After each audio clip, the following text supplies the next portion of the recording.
From the moment I drifted into slumber, I knew this wasn't an ordinary dream. The world around me shifted, and I found myself standing in a reality that defied every natural law I'd known. Above me was not the sky, but the ground, and what should have been beneath my feet was an endless expanse of swirling clouds. The gravity somehow kept me firmly in place, despite the inverted nature of everything around me. The first fish-headed being I encountered emerged from what appeared to be a crystalline structure that pulsed with an otherworldly glow.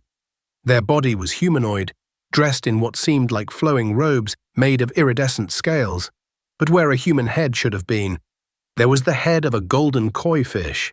Their eyes, large and dark, held an intelligence that transcended any earthly understanding. The being approached me with a peculiar grace, their movements fluid like water itself. They communicated not through speech, but through a series of rhythmic, bubbling sounds that, strangely enough, I could understand perfectly in my dream state. They called themselves the Pisces sapiens, and explained they had existed in this inverted realm for eons, evolving from ancient sea creatures that had found a way to bridge the gap between water and air. As I walked through their city, I noticed how everything was designed to accommodate their unique physiology. Doorways were shaped like coral formations, and what served as their equivalent of streets were channels of flowing air that they could swim through. The buildings themselves seemed to be alive, pulsing with bioluminescent patterns that changed color based on the time of day. Though in this upside-down world, time itself felt like a fluid concept. The Pisces sapiens showed me their markets, where they traded not in currency but in memories. I watched in fascination as they exchanged glowing orbs that contained experiences. The feeling of swimming through a warm current, the taste of sunlight filtered through water, the sensation of floating in perfect stillness. Each transaction was accompanied by a synchronized movement of their fins, a ritual that seemed as natural to them as a handshake is to humans. In their schools, a term that felt particularly appropriate, young fish-headed beings learned by absorbing knowledge directly from their environment. The walls would ripple with information, and the students would swim through these ripples, their gills filtering out the wisdom they needed. It was an education system unlike anything I could have imagined, yet it seemed perfectly logical within the context of this dream world. The architecture of their world challenged everything I understood about physics. Structures grew like coral, but upward into what should have been down, creating a maze of organic shapes that served as homes, gathering places, and centers of learning. Water flowed upward in spiraling columns, forming what they used as transportation networks between different levels of their city. The most striking aspect of their society was their relationship with light. Being creatures evolved from fish, they had developed ways to manipulate and store light in physical form. They wore pendants containing captured starlight, used moonbeams as tools, and had entire libraries where sunlight was archived in crystal formations.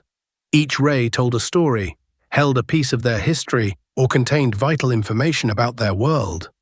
As my dream self explored deeper into their society, I began to understand their concept of time, which moved in spirals rather than linear progression. The Pisces sapiens could experience multiple moments simultaneously, their fish eyes capable of seeing past, present, and future as naturally as we see different colors. This gave them a profound perspective on existence, one that made our human understanding seem limited and one-dimensional. Their music was perhaps the most alien yet beautiful aspect of their culture. They created harmonies by manipulating the very fabric of their inverted reality, causing ripples in the air that produced sounds unlike anything I'd ever heard. These compositions could heal, teach, or even alter the structure of matter itself.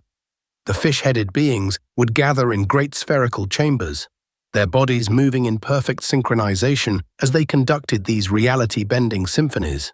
Just as I was beginning to grasp the fundamental principles of their world, the way their biology allowed them to process both water and air, how their society functioned without the constraints of conventional physics, and the profound implications of their unique perception of reality, I felt myself being pulled back to consciousness. The last image I saw was of my fish-headed guide, their fins waving in what seemed like both a farewell and an invitation to return. As I awoke, The vivid details of this strange, inverted world began to fade like water evaporating in sunlight, leaving me with fragmented memories of fish-headed beings who had mastered the art of living in a reality that defied our earthly logic.